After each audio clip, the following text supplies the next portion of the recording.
वसीम, आपल्यासोबत खरं तर बीडमधून हरिदास तावरे देखील आहे. मी त्यांच्याकडे देखील जाणार आहे. हरिदासजी, बीडमध्ये सध्या परिस्थिती काय आहे? कोणत्या पक्षाचं वर्चस्व जास्त आहे, परडं जड आहे? उमेदवार शक्ती प्रदर्शन करताना पाहायला मिळत आहेत का बीडमध्ये? नक्कीच या ठिकाणी सांगता येईल की बीड नगर परिषदेची जी निवडणूक आहे ती मोठ्या उत्साहामध्ये या ठिकाणी पार पडताना पाहायला मिळते. जे उमेदवार आहेत, राष्ट्रवादी असेल, भाजप असेल, काँग्रेस असेल, ते जे उमेदवार आहेत ते उमेदवार या ठिकाणी दाखल करताना पाहायला मिळतात. मात्र जे कार्यकर्ते आहेत ते मात्र एकमेकांच्या समोर घोषणा देताना देखील पाहायला मिळतात.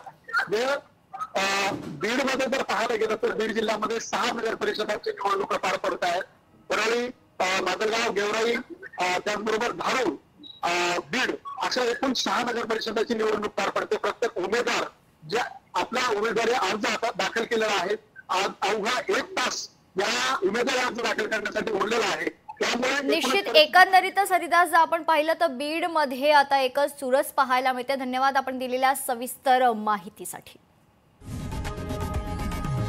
लोकशाही मराठी ऐका, पहा, जागरूक रहा.